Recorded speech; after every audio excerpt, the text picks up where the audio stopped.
مولانا ارشد مدنی کا ماننا ہے کہ اویسی جیسی شخصیات مسلمانوں کو اعتماد اور حوصلہ فراہم بھی کرتی ہے۔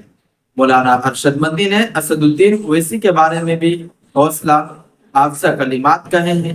ان کی یہ بے باکی اور مسلمانوں کے حقوق کی بات کرنے کی صلاحیت اور سراہا۔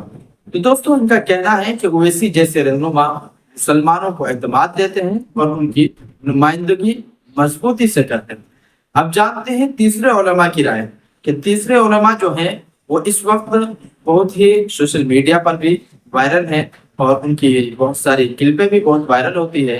ان کا تعلق ہے مہاراشٹر سے، جو میں آپ لوگوں کو بتا رہا ہوں۔ ان علماء کا نام ہے مولانا سجاد نعمانی، جو اکثر لوگ انہیں جانتے ہیں اور اس وقت بہت ہی بڑے علماء میں کا شمار کیا جاتا ہے۔ تو آئیے جانتے ہیں کہ مولانا سجاد نعمانی نے اس کے بارے میں، سجاد نعمانی نے اسد الدین اویسی کی سیاست اور قیادت کے حوالے سے ایک مثبت رائے دی ہے۔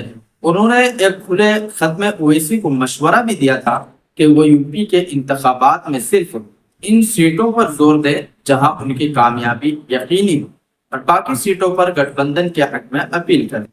تو مولانا نعمانی کا خیال تھا کہ اس حکمت عملی سے اویسی کی مقبولیت اور مسلمانوں کا اعتماد بڑھے گا، جس سے مسلم قیادت کو مضبوطی ملے گی۔ تو دوستو مولانا سجاد نعمانی نے کہا کہ انہوں نے یہ بھی کہا ہے کہ اویسی جیسے سیاسی قائد کی ملت اسلامیہ ہند کو سخت ضرورت ہے اور وہ خود بھی آزاد مسلم قیادت کے حق میں دعائیں اور کوششیں کر رہے ہیں۔ اب جانتے ہیں چوتھے علماء کے بارے میں، جن کا تعلق جو ہے مہاراشٹر سے ہے اور ایک بہت بڑے عالم دین شمار ہوتے ہیں اور بلکہ سابق محتمم دارالعلوم دیوبند بھی ہے۔ ان کا نام ہے مولانا محمد غلام مستانوی صاحب، جو کہ جامعہ اشاعت العلوم عقل کنواں کے محتمم ہیں اور ایک بہت بڑے پیمانے پر تعلیمی خدمات کو انجام دے رہے ہیں۔ تو آئیے سنتے ہیں کہ مولانا غلام وستانوی صاحب کا اس تعلق سے کیا کہنا ہے۔ جی، مولانا غلام محمد وستانوی نے اسد الدین اویسی کی سیاسی خدمات کو سراہا ہے، خاص طور پر ان کے مسلمانوں کے حقوق کے لیے مضبوط اور بے باک آواز اٹھانے کے حوالے سے وستانوی نے اویسی کی قیادت اور مسلمانوں کے سیاسی مستقبل میں ان کے کردار کو اہم قرار دیا ہے۔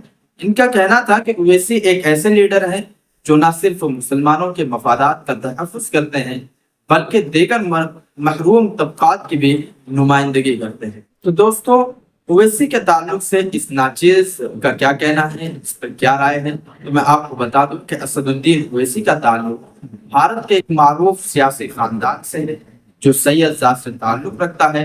اسد الدین اویسی کا خاندان حیدرآباد ترکیب میں آباد ہے اور وہ آل انڈیا مجلس اتحاد المسلمین کے صدر اور ایک معروف سیاستدان ہے اور وہ لوک سبھا کے رکن بھی ہے جہاں وہ حیدرآباد کی نمائندگی کرتے ہیں۔ اویسی کی سیاست زیادہ تر مسلمانوں اور اقلیتی طبقات کے حقوق کے تحفظ پر مرکوز ہے۔ تو دوستو اور وہ ان کے سیاسی اور سماجی مفادات کی وکالت بھی کرتے ہیں۔ ان کی تقریری صلاحیت، قانونی علم اور پارلیمنٹ میں جارحانہ انداز سے مسائل اٹھانے کی وجہ سے انہیں کافی شہرت ملی ہے۔ اویسی کا ماننا ہے کہ بھارت کے مسلمانوں کو اپنی شناخت، حقوق اور مساوات کے لیے مضبوط اور واضح آواز کے ساتھ سیاسی میدان میں موجود رہنا چاہیے۔ تو دوستو اسد الدین اویسی کا جو خاندان ہے وہ بھی سیاست میں طویل عرصے سے سرگرم رہا ہے اور ان کے والد سلطان صلاح الدین اویسی بھی آل انڈیا مجلس اتحاد المسلمین کے صدر اور لوک سبھا کے رکن رہ چکے ہیں۔ تو دوستو اسی کے تعلق سے اپنے بیان میں کہا تھا وہ آپ لوگوں کے سامنے رکھا۔ محمود مندی نے آخر کس وجہ سے جو ہے اسد الدین اویسی کو غلط ٹھہرا دیا اور ان کے خلاف بیان بازی کر دی اور ان کے جو پیچھے چل رہے ہیں جتنے بھی علماء ہیں، جتنے بھی عوام ہیں اور جتنے بھی سیاسی لیڈر ہیں، سب کو انہوں نے بیوقوف بنا دیا۔